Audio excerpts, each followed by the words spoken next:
So how about we jump into this? So Assassin's Creed, they dropped 2 trailers actually. One trailer, which is the one you can see right now, is the crossover stories. And then they also have Dawn of Ragnarok. Crossover stories, this is, or at least from what we can see in the trailer, is going to be, you know, like it says, a crossover. There's going to be multiple Assassin's Creeds intersecting with each other. In this case, it's going to be between Assassin's Creed Valhalla and Odyssey. All right, let's get into it, shall we?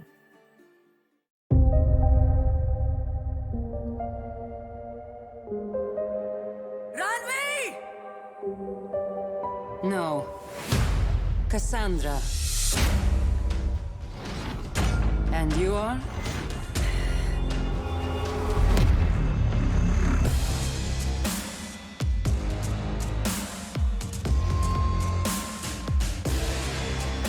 What if I told you a mythical treasure awaits?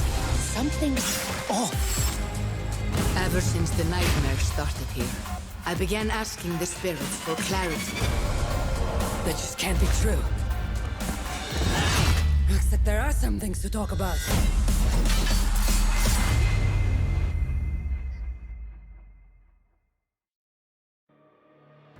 So available tomorrow. This is pretty exciting. This is pretty cool.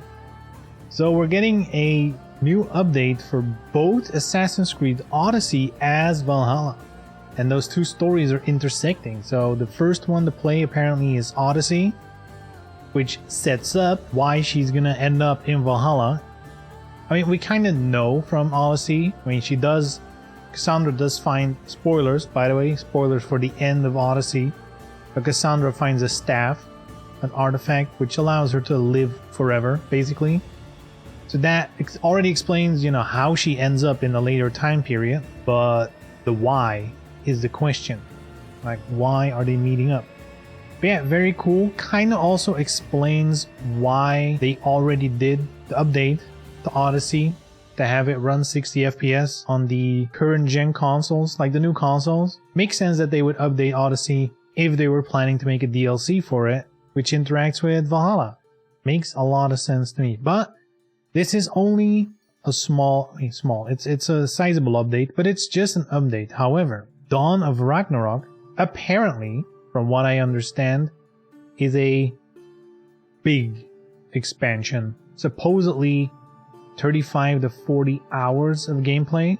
Should be exciting. Anyway, let's go. Let's go. This one looks really cool, by the way. Our noble realm has been torn asunder. By invaders of frost and flame.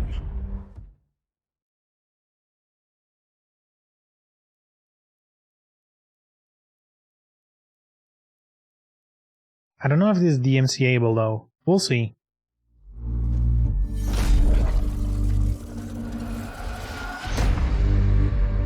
All Father, they have your son. His fate hangs in the balance. And so does ours. We might not be alone. Oh, shapeshifter. Everybody dies. Destroyer. That's what they say.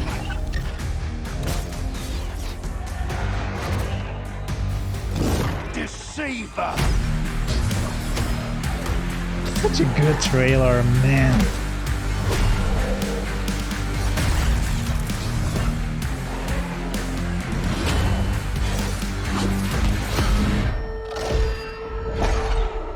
Defier of death. But it's okay to cry, and it's alright to fall. Everybody go. us, almighty Odin. For only a god can kill a god. Everybody dies.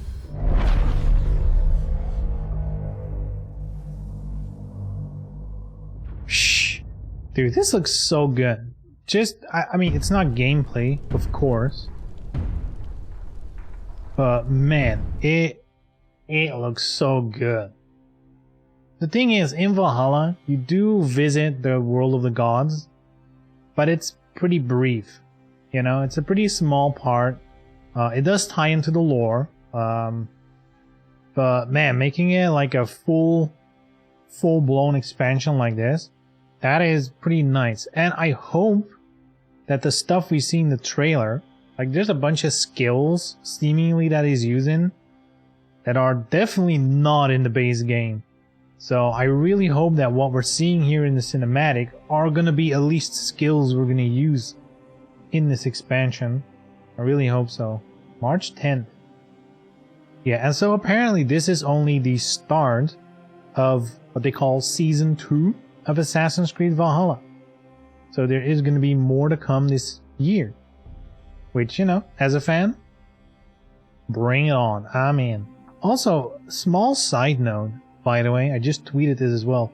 In the Cassandra thing, in this frame right here, one of the big complaints about Odyssey was that Cassandra, even though technically it's Assassin's Creed and you play as her, she never has a hidden blade, which is like iconic, you know? Assassin's Creed without the hidden blade was kind of like, what the fuck is going on?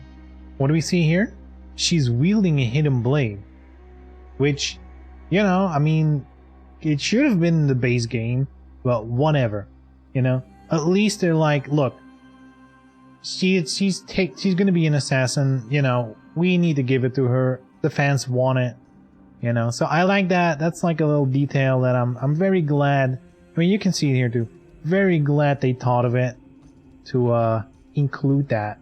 So there was some other stuff here. So yeah, so Ragnarok map 1/3 the size of the base game's England, which by the way, the full England, it's like, it's giant. It's huge. So even 1/3, that's a lot. New gear tier. I think most of this is not that exciting if you're not into it. Like, of course, new gear tier, whatever. I feel like the end game gear is already strong enough, you know, like it's not that I'm like, you know, getting beaten left and right. I guess if you're playing on the higher difficulties, that might be cool. So they talk about how, since it's called Crossover Stories, and, you know, like it has a logo, right? So you might expect more in the future. So this is definitely not the last one. I honestly hope that they can keep doing this type, you know, like an update in Valhalla, or, you know, whatever, in different kinds, but like also in older Assassin's Creed. So how cool would it be if they actually went back and updated Unity, right? Or any of the older PS4 ones, like on the last gen? How cool would it be if they updated all of them, because they're gonna like add a story that's all gonna weave it back together? That would be so tight. Also, by the way, the fact that they're crossing over, that is them delving more into like the modern day storyline people hate so much. But I love it. That's the reason why I got into Assassin's Creed. They were already jumping way more into it with the end of Odyssey and the end of Valhalla. They're definitely going way harder on the modern day stuff. You know, tucked away neatly at the end of the game, so people who just want to play the games don't have to be bothered with it, which, you know, I don't mind. But the fact they're doing the crossovers kind of feels like they're getting that part of the game, or like part of the franchise, back on track, which I'm all here for. Now I wonder, because, you know, like with Cassandra, it's easy, right? I mean, we know from the ending of Odyssey, she literally lives until the modern day storyline. So Cassandra could technically be in every timeline throughout Assassin's Creed up until, you know, where she actually dies. So I wonder if they're just gonna use Cassandra throughout the ages, or if they're gonna mix and match cooler or more interesting stuff. They also mention, yeah, Basim, which is a character in Valhalla, which has a very interesting place in the game at the end. We'll put it that way without spoiling. So yeah, thank God he will return, because that is a huge cliffhanger, basically. You know, that's like a huge, what's gonna happen now? Yeah, now apparently, which I also like, you know, will there be year 3? Doesn't say for certain, but it sounds like 2 will be Valhalla Swan Song. We don't want to be the dead horse, as they say. We don't want to over-service it. We know that we only have 1 year before we move on to other things. I like that. Don't stick around too long, you know. Like, you can do big expansions, but how much can you really do? Especially in a franchise like Assassin's Creed. You want to be going to different time periods. You want to switch it up. You know, that's part of the appeal of the games, you know. So yeah, don't stick too long on Valhalla. That's actually not bad. Anyway, that would be about the Assassin's Creed news drop today. You know, as a fan, I am super excited for the Cassandra stuff. And I love Cassandra. She's one of the best main characters in the entire franchise, I feel. It's cool that we get to play her again. And then yeah, the big expansion looks tight. Playing more as the gods, having more god powers, I'm all in. I'm all in.